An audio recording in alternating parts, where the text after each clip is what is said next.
Bonjour, je m'appelle Léa Collet et je suis résidente en novembre à la Villa Saint-Louis. Je suis née à Lyon, en France.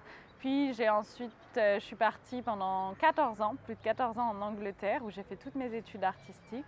Et je suis ensuite revenue en France pour intégrer le Fresnoy, Studio national des arts contemporains, que je viens de finir. Et donc là, je suis en résidence en collaboration avec le Fresnoy, Studio national des arts contemporains. Je suis une artiste plasticienne, artiste visuelle, et je travaille autour de la performance, des films, de l'installation, de la vidéo. Et dans mon travail, je questionne souvent les relations avec différentes formes d'intelligence. Donc que ce soit les intelligences des plantes, de la nature, mais aussi l'intelligence peut-être du numérique, de la machine en tout cas, de l'ordinateur, mais aussi l'intelligence humaine et comment tout ça peut créer symbiose. Donc je regarde beaucoup les outils numériques qui sont disponibles et aussi je les intègre dans des choses qui sont plus ce que j'appelle l'affectivité augmentée.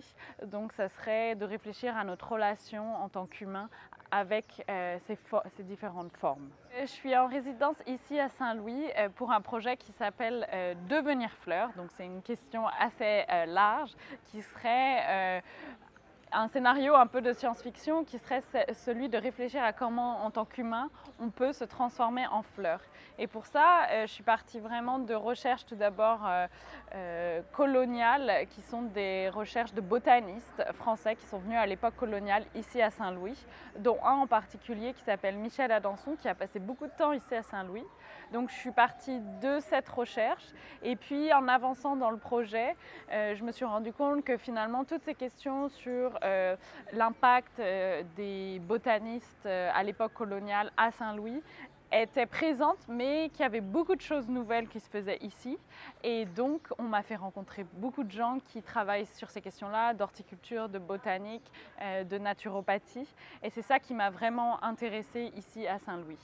Et du coup, à travers ces rencontres, j'ai pu aussi créer des choses plus spéculatives, donc des choses plus de fiction, qui relèvent de la fiction, qui serait de réfléchir à ces transformations. Et si on devait se transformer en fleurs ou en plantes ici à Saint-Louis, quelle forme est-ce que ça prendrait?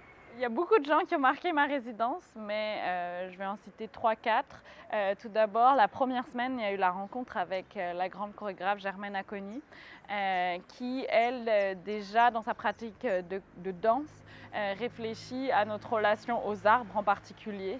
Donc elle a tout un travail de recherche sur recherche et spiritualité autour des arbres. Donc ça a été un très bel échange.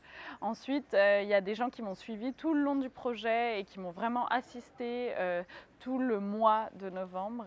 D'abord Cédir, qui est un jeune horticulteur qui travaille dans un jardin de réinsertion pour les jeunes ici à Saint-Louis. Il y a aussi eu la rencontre avec Massamba, qui est un jardinier à Isra, qui est l'ancien jardin d'essai colonial, qui lui travaille plus dans une démarche de permaculture, de faire pousser des choses locales. Et enfin, il y a aussi eu la rencontre avec Frère Maxime, qui est un moine ermite qui vit à Gandiol, à quelques kilomètres de Saint-Louis, qui lui a une formation en naturopathie. Donc c'est vraiment réfléchir à cette question de comment peut-on soigner par les plantes. Donc ça a été 4 rencontres très fortes à Saint-Louis. Toutes ces personnes m'ont aidée dans mon projet au niveau de la recherche. Donc ça a vraiment été des clés comme ça qu'on m'a apportées tout au long de la résidence sur les différentes utilisations des plantes ici, spécifiquement à Saint-Louis, et quelle était l'approche aussi que ces personnes prenaient aussi par rapport aux plantes et la manière dont on les cultive, la manière dont on les ingère, la manière dont on les traite. Et aussi, ça a été des guides un peu, soit à la fois des guides matériels ou physiques. Vraiment, Cédir, par exemple, m'a accompagnée dans beaucoup de mes sorties. Il m'a vraiment ouvert beaucoup de portes. Et ça a permis aussi de créer du contenu, de la matière pour la chose un peu finale qui a été créée ici à Saint-Louis. La série d'ateliers que j'ai proposés étaient des ateliers que j'ai entrepris avec des jeunes de Saint-Louis, donc entre 12 et 17 ans, je dirais. Et l'idée, c'était vraiment, avec ce groupe-là, de réfléchir à ce qui pourrait être appelé de la co-création. Donc c'est créer de la matière pour ensuite l'utiliser dans les différentes vidéos que j'ai proposées, que j'ai faites. Et en fait, ça a été des ateliers en plusieurs étapes, toujours sur cette question de comment devenir fleur. Tout d'abord, on a fait un premier atelier de cyanotype. Donc le cyanotype, c'est une technique un peu ancestrale de photographie qui est celle de prendre des empreintes des plantes via les rayons du soleil. Donc on a fait ça en premier atelier. Ensuite, en second atelier, on a créé nous-mêmes des sortes de compositions naturelles de plantes et de fleurs qu'on a ensuite scannées en 3D, donc numérisées.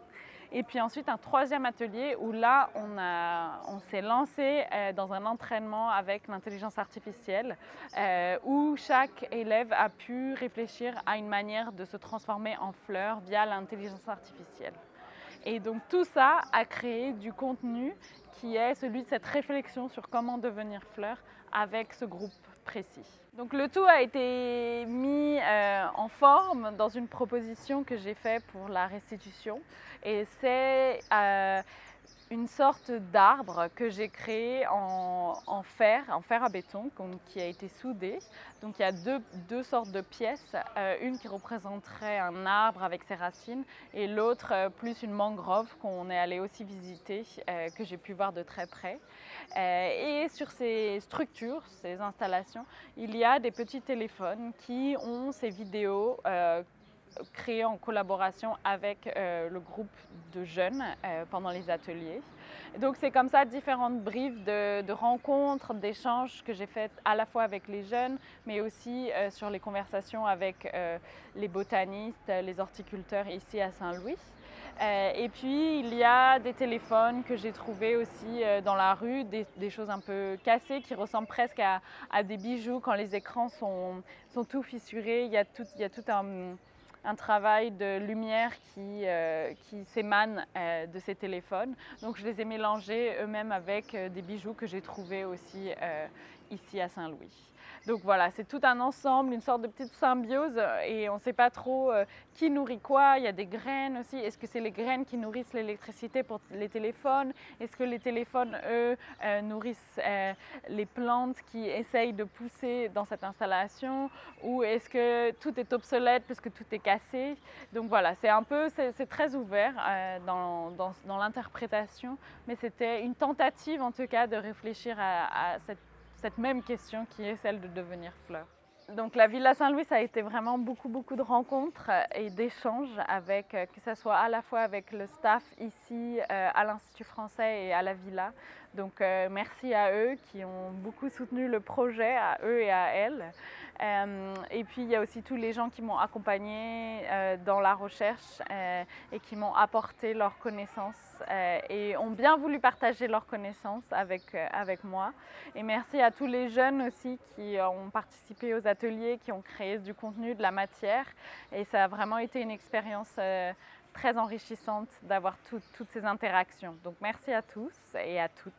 Et pour finir, je voulais juste lire un tout petit bout du texte que j'ai écrit pour un peu faire un résumé de toutes ces recherches qui a été lu. C'est un texte qui a été lu par 3 jeunes pendant la restitution de la résidence. Donc je vais lire un petit extrait. Technique de résistance par les plantes. La sémiotique et la symbiose des plantes, leur cultivation, leur destruction et leur désir. Passé, présent, futur. Histoire des plantes comme commodité, colonisée, décolonisée, puis ingérée. Écologie expérimentale. Les indécouvrables, les sous-estimés et les indésirés. J'ai demandé à Massamba, le jardinier d'Isra, ancien jardin d'essai colonial, s'il devait devenir plante, laquelle serait-il? Une moringa. Technologie végétale. J'ai demandé à l'intelligence artificielle de muter en fleur, entité irréelle et virtuelle. J'ai demandé à Cédir, horticulteur en agronomie, au jardin de réinsertion, s'il devait devenir plante, laquelle serait-il? Un plant de tomates? Porosité des formes, fluidité des graines. J'ai demandé à frère Maxime, diplômé en naturopathie, s'il devait devenir plante, laquelle serait-il? La plus petite des plantes. la magie des plantes peut opérer.